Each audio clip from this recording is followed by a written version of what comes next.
Hello, everybody. This is day 5 of the Great Western Adventure. The model pretty well. We got up early at the town of Fairbury, Nebraska, at the Crystal Springs campground. And then we rolled out of there and actually headed south to Rock Creek Station Park. Remains of the Oregon Trail, plus a reconstructed toll bridge. It was pretty neat. It was a really neat location. Also, the campground there was also quite nice. However, we did run into some rude people. Please check out the videos. I'll talk about that in those. And then we headed north out of there. And I kind of got us a little bit lost. We actually ended up northeast of where I wanted to be. So we actually had to backtrack about 15 miles back to Fairbury. By this time, it was about, I don't know, about 10 o'clock in the morning.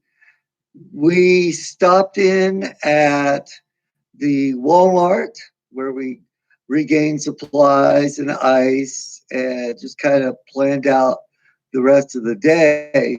From Fairbury, we went northwest along the Oregon Trail, visiting a number of small parks along a lot of dirt roads. That all ate up time. That took us about through to about 1 o'clock or so. When we were crossing over one of the mainline railroads, I spotted in the distance an oncoming freight train, and it was like, yes. So I got out trying to do for this entire trip was take full-length train videos, and that's what I did, and I was able to get a very good capture of it. It's a very small town because we're literally out of gas. We had at the gas station.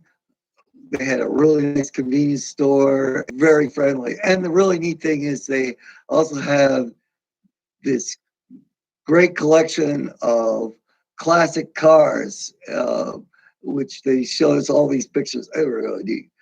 There's also video of this too. Please check that out.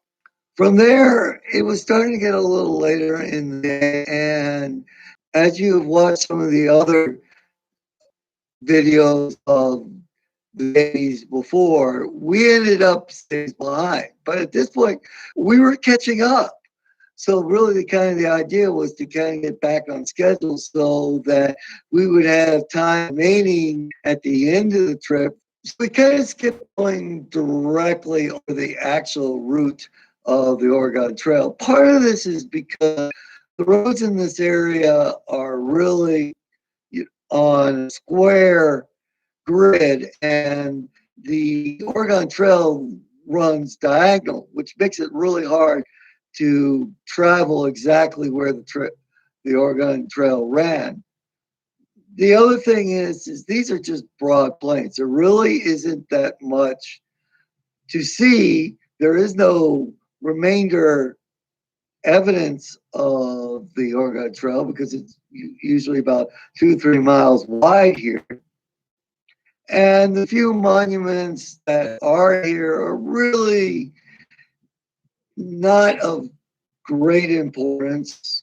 I mean, they were really markers of small skirmishes with Indians or of monuments to people who had died of illness along the trail. We pretty much followed, I believe it was Highway 73, and then we picked up Nebraska 10 that took us into Kearney, Nebraska.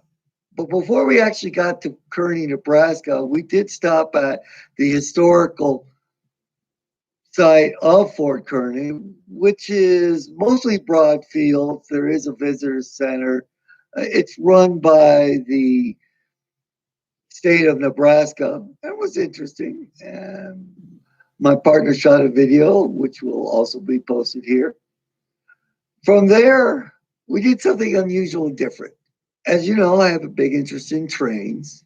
And one of the channels I watch on YouTube is called Virtual Railfan, where they have webcams streaming 24 hours a day from various locations across the United States.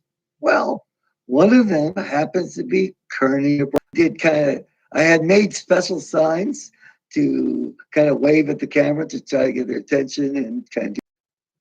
So I had no idea whether that worked or not. I have to tell you, a few days later, we did go back and review the footage by VR, and they didn't list us. Ah, shoot. Oh, well. Anyways, we kind of looked at the time, and we also kind of looked at what was available and where we were on scheduling and what there was to see. And with my partner's cell phone, we just went ahead and called the Galala KOA and set up a reservation there.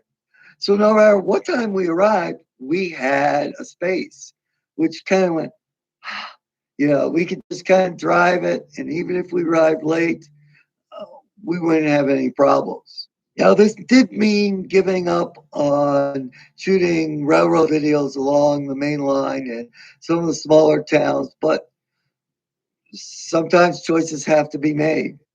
We hopped on I-80, and then with the 80-mile-an-hour speed limit, we did 150 miles in less than 2 hours.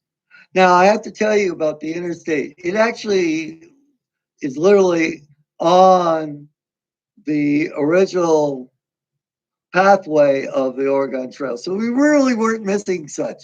In other words, you could just look out the car windows, and even if we were going 80 miles an hour, essentially we were on the Oregon Trail for those 150 miles or so. We did arrive at Ogallala after dark. First had to find the campground, and it wasn't easy. For some reason, I missed the sign on the interstate, and we just had to drive around and around, and I finally had to give up. And I had to call the campground to get directions on where exactly it was, because for once in my life, I couldn't figure this one out. But we did, and it was a little confusing, but we did find it. It's a new but smaller KOA campground. We did get a nice site with grass and a fire pit, and more about this in a campground video.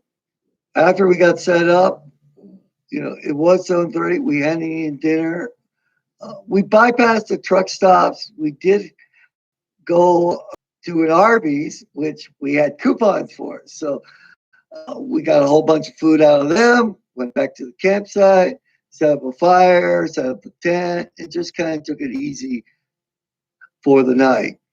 And that really does it for day 5 of the Great Western Adventure. Okay, see you tomorrow. Bye for now. This is Denise.